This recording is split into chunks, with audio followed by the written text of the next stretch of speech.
Welcome. This is the second take due to the fact that everyone else in my house decided to be absurdly loud when I was recording.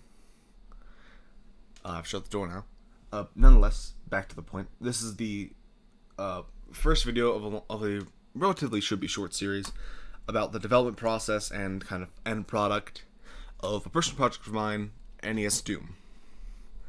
So, those of you who don't know me, and don't know what NES Doom is, or the concept of NES Doom, basically what it is you basically, Doom is for a Doom, or more of what we're actually porting is Wolfenstein 3D. Not exactly Wolfenstein 3D, but relatively close rendering system and gameplay wise. We're basically porting Wolfenstein 3D, which is a 16-bit game, to an 8-bit system. So, with this, I have to basically slowly kind of work my way down to building a game that's a 16-bit game, and then actually porting that 16-bit game over to an 8-bit system. How do I do this? Well, it's a very simple process I've kind of worked out. First step basically is to just kind of start doing the code, making a basic rendering engine, which, say for a single flaw in this rendering engine, works just about as good as I need to. There's certain things like this, you can clip through walls. Going through walls like this would cause the entire side of the screen to become blue. If you do it to the left, it's all white. Nonetheless, there are bugs, obviously. It is about maybe 261 lines of just tired, just basically drunk me coding. The bigger flaw that I will have to deal with later is the flaw that vertical lines, mathematically speaking, do not exist. These walls that you can see on the map screen, where you see the black box and the red lines that are actually showing the FOV, the black lines that border the screen, the two vertical ones are not actually perfectly vertical. They're about 1 pixel offset from vertical. That is so they don't just break, because, oh boy, they will. That is the first real hurdle to overcome when making a game like this, is that vertical lines don't exist. Now, the solution for this is not too complicated. It's just kind of a pain.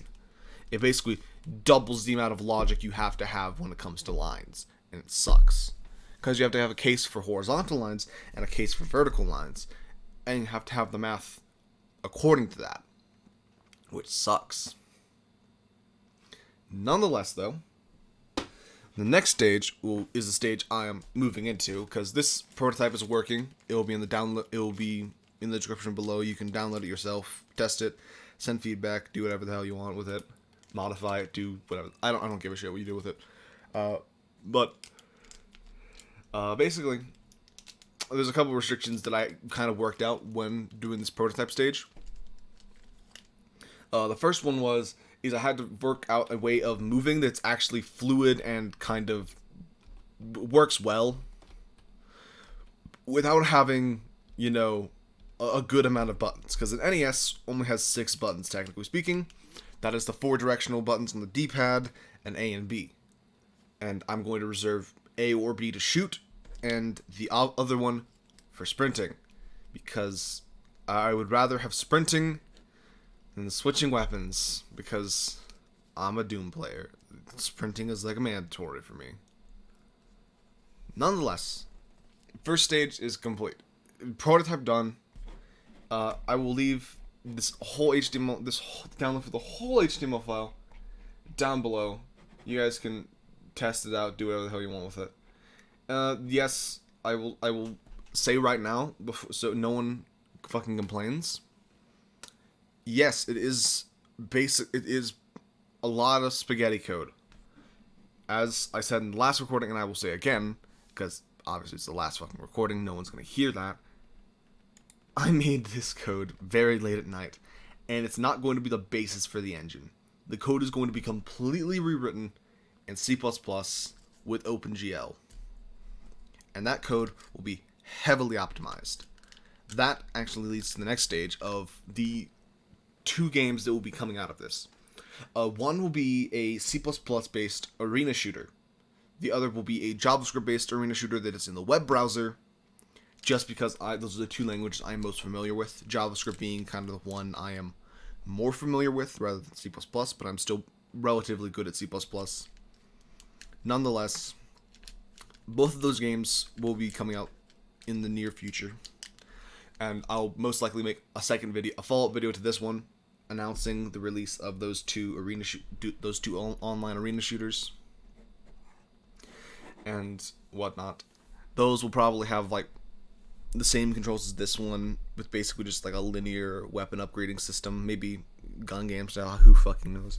But nonetheless, it is the sole purpose of that basically is support turn this prototype into a functional game that could run on a 16-bit system with C++ basically. And then from there, the C++ one is specifically the JavaScript one. That's where it ends. The JavaScript web-based one just dies there. The C++ one turns into 2 other games. It turns into full-on NES Doom, which is basically what it will happen is I will strip down the code to exactly what it will need to be to become an NES game. I build levels for it and all the stuff to make it as simple as possible to work on an 8-bit system. And once all that code is done, I will have to rewrite the entire thing in machine code, in assembly. So, yeah, that'll be fun. That right there is the last stage, is the full-on NES ROM that I will be able to port onto an NES cartridge and run on a physical NES. I'm doing all this work to port basically Wolfenstein 3D to a fucking NES. Hasn't been done before? I don't know. I was too lazy to do the research. Do I care if it's done before?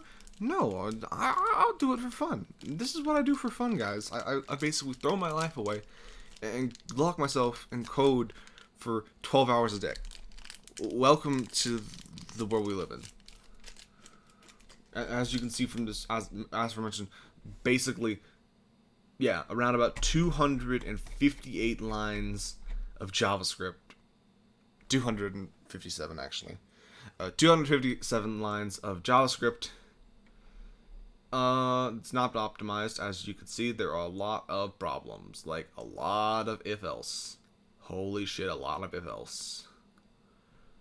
Oh boy. Yeah, that's some spaghetti code right there. Don't ask questions. Don't, as I said before, don't just go into the comments or message me and just be like, why did you write spaghetti code? Stop writing spaghetti code. Connor, stop writing spaghetti code. I just stop. Don't do it. Because I don't write spaghetti code 90% of the time. Only when I'm tired do I write spaghetti code, or when I'm actually like building something that's not going to be like, the basis for an entire thing. When I actually know I have to optimize something, it will be optimized, which is why the other 2 ports will be optimized. The only thing that's going to be built off of this prototype is like snippets of code are going to be copied and pasted to create the JavaScript arena shooter. So, nonetheless, basically, all I have to say now is the download for this will be in the description, and I'll be coming up with another upload for this sometime soon. And also, if you're going to comment about where the fuck Lifelight is, shut the fuck up. I don't care. Cry more. Fuck you.